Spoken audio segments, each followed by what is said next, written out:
Elle fait une allergie au 50-50.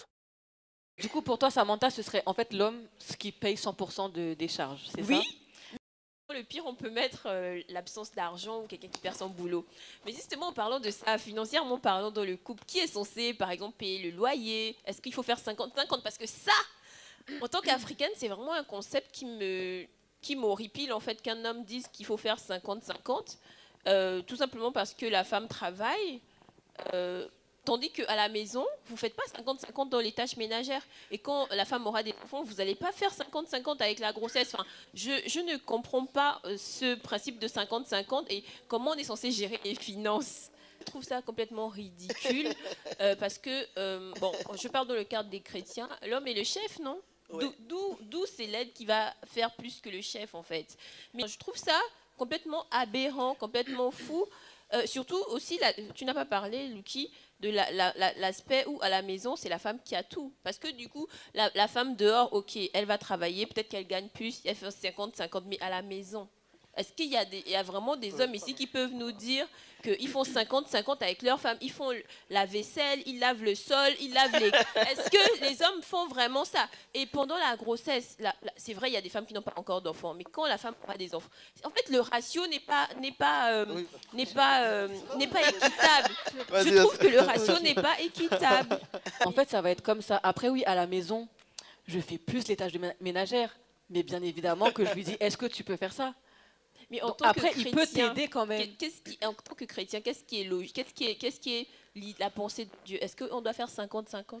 Mais Donc, c'est pas écrit ça. Enfin, Oui, mais c'est pas écrit. on n'a Femme, pas tu fais d'instruction dans la 50. Non, tu parole. vois, Je pense suis pas sûr qu'on que vit aussi avec notre si, temps. si on veut aller dans la pensée de Dieu, Oui, l'homme est le chef. on va comprendre que l'homme est le chef et que Dieu avait donné toute la responsabilité à l'homme et la femme a été créée pour aider l'homme. Ok. C'est pour cela qu'on appelle Ezer. Ezer signifie c'est lui qui vient secourir, qui vient aider. Donc c'est-à-dire que ce n'est pas elle qui a... Attends, j'ai encore une. Ce n'est pas elle qui a toute la responsabilité. La responsabilité, c'est l'homme, mais la femme est là pour aider, pour travailler ensemble. Du coup, pour toi, Samantha, ce serait en fait l'homme qui paye 100% des charges, c'est ça? Oui, mais... D'accord. Mais Je vais te en poser, fait, je vais te poser une Je question. dis oui, mais en fait, les femmes ne sont pas bêtes. Les femmes, même si l'homme est censé payer 100%, elles sont toujours là pour aider. Et même faire plus qu'aider, en fait. Mais en fait, Financièrement.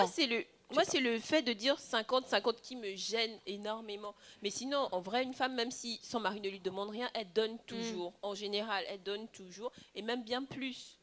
Ouais, tu vois, c'est une façon de parler, mais après, Enfin, c'est parce que un le- partage des ressources, un partage des machins, etc. C'est ça, ouais, le truc. Après, que je mette 80% et toi 20% et toi 50%, je vois, peu importe. Ça rajoute de la charge mentale aux femmes. C'est-à-dire, toi et ton mari, vous sortez à 7 heures du matin, vous rentrez à 18 heures, sauf que quand vous rentrez à 18 heures, toi, ton mari ne fait plus rien. Toi, tu dois encore préparer, tu dois faire le ménage, et après, tu vas encore tomber enceinte, et Alors, ça dépend. Alors, ça dépend. Il faut nuancer, je pense, hein, parce que le travail que la femme peut faire, c'est pas le même travail que le mari peut faire. Parce qu'il y a des maris qui vont aller sur un chantier, porter des sacs de ciment, etc., travailler hyper dur de 6 heures du matin à 19 heures. Lorsqu'il arrive, forcément, il ne peut plus rien faire parce son corps est fatigué. Même s'il avait la volonté de faire quelque chose, il ne peut malheureusement plus faire. Je pense que ça dépend aussi des métiers. Il y a beaucoup de choses qui rentrent en compte. Oui, oui, oui, bien sûr, il y a des femmes aussi. Je suis d'accord avec toi. Qui travaillent à l'hôtel, c'est dur aussi. ils Oui, bien font sûr. le ménage. Oh, mais Quand tu arrives, ça dépend. tu arrives Non, à la maison, ça tu es dépend des cassé. boulots. Ça dépend des boulots, je Tu suis es désolé. cassé. Donc l'homme, lui, il est là devant la télévision en train de zapper, l'autre en train de Repose, travailler. toi, ta journée, elle Quand on a continue. fini de manger, alors l'autre débarrasse, il faut encore faire la Il faut vaisselle. débarrasser son assiette, il faut Mais- laver après, oui. faut... Moi, je me- Mais quel homme veut qu'on débarrasse son assiette?